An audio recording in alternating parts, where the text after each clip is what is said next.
Guys, check this out. This is an awesome guitar, to be fully honest with you guys. I thought this was great. This is a Wild Audio Wrathmaker built by Schecter Guitars.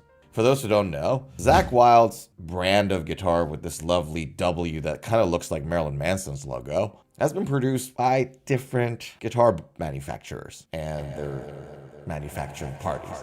It was at some point with Dean, if I'm not mistaken. It was with Washburn at some point as well. But right now it is with Schecter Guitar Research. The ground that they cover in terms of customer profile is not that different to ESPs. But Schecter is still in their competition with ESP and LTD models. Obviously, they're doing the best they can to take as much market share as they possibly can. And still, Schecter, because what happens is that when you have a guitar company that is trying to get as much market share they possibly can, what they do is that they provide a lot of bang for your buck. They sort of reduce their profit margin so that for less amount of money, you get the most value so they can steal market share. I wasn't aware that Zakk Wylde's now working with Schecter. And this guitar, it goes for $1,800. It comes in 3 different top woods, as you see, 3 different colors like that. And honestly, all 3 look awesome.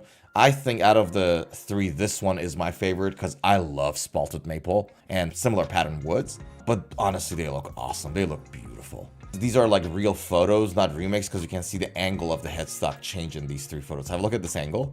Have a look at this one. Have a look at this one. These are like actual real photos. I don't think these are makeups. Anywho, look at that. For $1,800. You have 3 knobs there, 2 vol, 1 tone, or the other way around. Your pickup selector is in a nice spot. I actually really like this. Washburn and Fours have their pickup selector down there, and it's really nice when you strum and you play. Your right hand can easily switch your pickups as easy as it gets. So that's really nice. Just on the first look, it looks beautiful. Let's have a look at the specs of this thing. Let's check it out. And it's available for international shipping. Heck yeah, I love it. This looks awesome. It really does. It's not a good seated guitar. Like, it's not a good guitar for you to play seated because of the way the left side of the belly, the bottom of the belly of the guitar is. See that? That does not make for a good guitar to play seated. I hardly doubt it. This is a standing guitar. Unless you play like the folk way. If you play seated the classical way, this is not going to work. And I practice seated classical way. Anywho, guitar color shown is the spalted maple with black burst. This one is the pale moon ebony with black burst. It's so beautiful too, man, my goodness.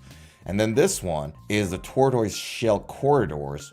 I like it. Spalted maple with black burst, satin black hardwares, flat top, right-handed obviously, set neck with deep insert joints.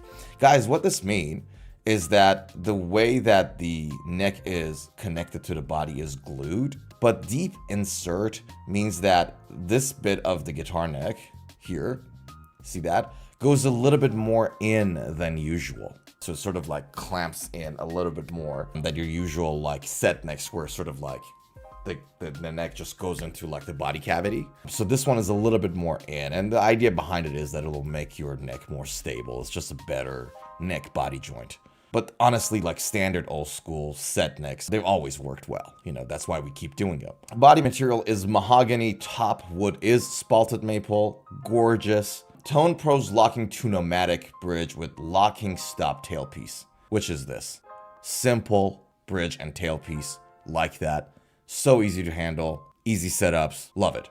Love it, love it, love it. Grover tuners, ebony fretboard, 3-piece maple neck material. That's what we're talking about. Show me a better photo. Come on. Doesn't have a photo of the neck, does it? We'll just take their words for that one.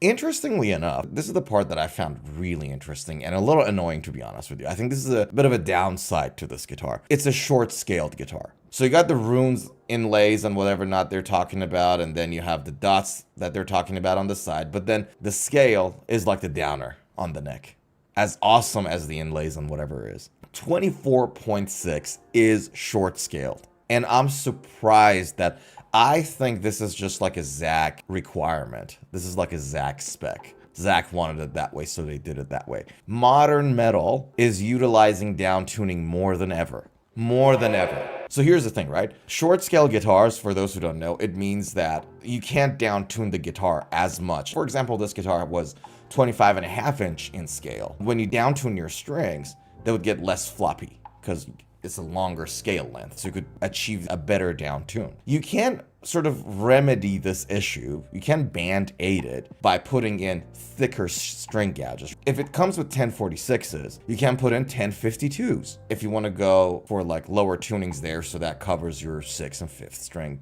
a lot better. Or you can go with 11s. You can do that. The problem with thicker string gouges is that you lose some brightness in the tone of your guitar. Brightness is really important. A lot of effort goes into guitar building that has to do with making sure that the guitar is bright enough. The sound that comes out of your guitar is not muddy, is not too wet. Brightness is actually something that guitar builders always strive for. Obviously, there's a point of too much. There's a point of ice pickiness. There's a point of too much brightness, especially with these metal guitars, man. And humbuckers too. So single coils usually sound brighter. If you look at their response frequency, there's a loud note that they have, and they're higher in treble. Overall, like they're brighter sounding pickups. Humbuckers are not. I'd be hesitant putting a set of 11s on this guitar is what I'm trying to tell you.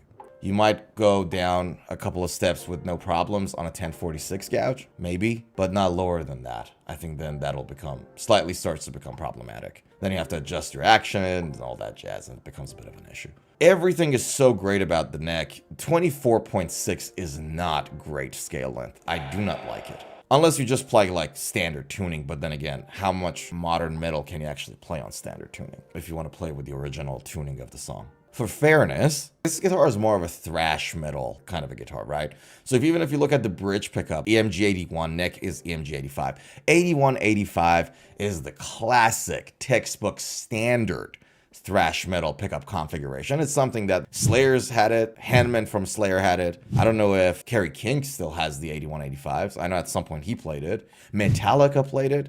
Both James and Kirk at some point were on 8185s. They still are. I'll be surprised. Like, you can double check that. I know Kirk has his own signature pickups right now with EMG, and there are iterations of 8185s. And thrash metal doesn't go low. If you want to down tune, like look for songs like, Metallica, Megadeth, Anthrax, Slayer, those bands, usually doesn't go below a couple of steps down. More often than not, Metallica, more often than not in standard tuning, and some songs with like half step down or 2 steps down, right? So this guitar is really, Zakk Wylde is not a prog metal player. You guys get the idea. Neck shape is Zakk C. Thickness 20-32 mils on the first, and then 12 frets. This C is like medium thick. It's not a thin neck at all. There are thinner necks out there, by the way, guys. 16 to 20 mil is kind of thinnish. This is not the thinnest neck that you can find in the market. Think of like a Fender C-shaped neck that is like not thin. 22x jumbo frets. Not 24, so, cut short scale length. Not ideal, but that's okay. 14-inch fretboard radius, we love that. We like anything from 14 inches and above. 14, 16, and 20. The flatter the fretboard, the happier we get here. And by we, I mean me. 14 inches, flat enough. Thank God it's not 10. I would have killed myself. Like, that's ridiculous.